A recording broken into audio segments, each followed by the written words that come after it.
Je dois vous l'avouer, ce duel haute performance, je l'attendais avec impatience. Entre la décision et le tournage, il y a eu la trêve estivale. Quelques semaines pour décider en fait de n'effectuer les essais que sur circuit. Et pour cause, 840 chevaux en tout s'affrontent ici. Extrême, brutale, bestiale, violente même, mais fascinante. Il n'y a pas de mots vraiment pour caractériser ces deux Allemandes qui flirtent un peu plus encore avec l'univers de la compétition. La BMW M3 et l'Audi RS4 à coup de 8 cylindres en V et à plus de 8000 tours minute démontrent qu'il n'y a pas besoin de s'appeler 911 ou F430 pour être des sportifs confirmés. Le match est explosif, superbe, mais l'issue, elle, reste incertaine.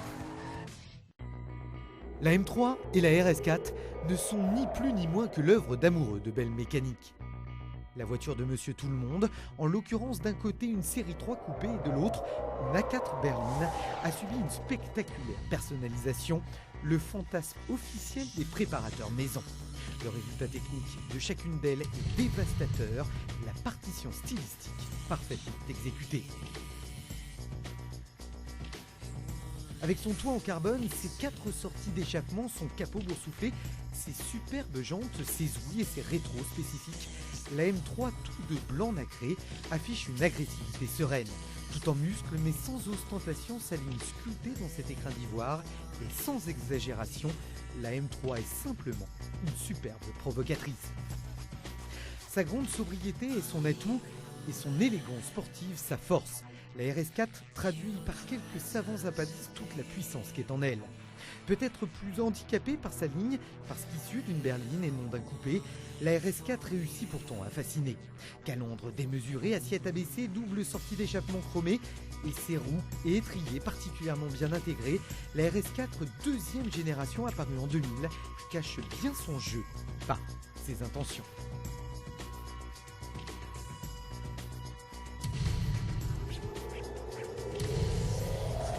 Sur le plan performance, M3, RS4, même combat.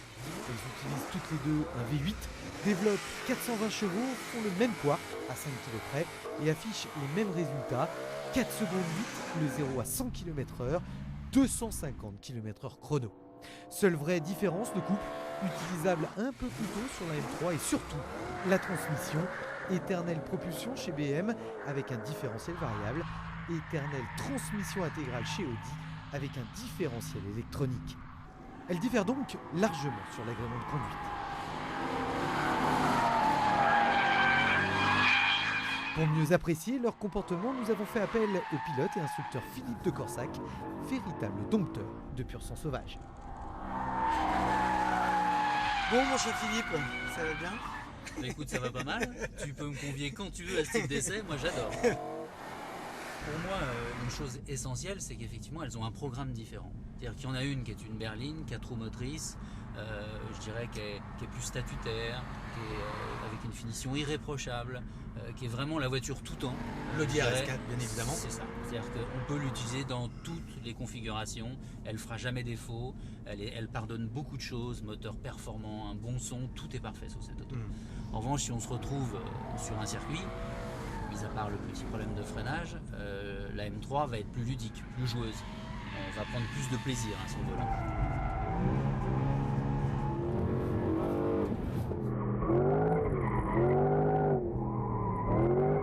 On pourrait imaginer une RS4 plus dynamique, avec un train avant plus directionnel, et avoir une auto ludique. Évidemment, 4 roues motrices passent beaucoup plus facilement les 420 chevaux que 2 roues motrices. Soit à 1500 tours ou à 8000 tours, ça accélère toujours et encore. La M3, on a vraiment l'impression d'être dans un des plus beaux V8 Ferrari et la RS4 c'est un V8 américain de NASCAR presque, tellement c'est bien travaillé et ça vocalise de manière fantastique. En fait, elles sont exceptionnelles toutes les deux et si tu me disais laquelle choisir, je serais incapable de répondre à ta question. C'est difficile, hein ? Oui, j'ai envie de te dire, je veux les deux. Ça va dépendre de mon utilisation. C'est-à-dire si effectivement je vais... et de ton porte-monnaie, non ? Là, je crois que le prix c'est assez proche. Oui, c'est plus de 70 000 € quand même. Hein, oui. Et oui, à ce tarif, autant bien réfléchir. Quoique, la solution, c'est sans doute Philippe de Corsac qui l'a donnée. Si le rêve n'a pas de prix, autant acheter les deux. C'est le seul moyen pour ne pas les départager.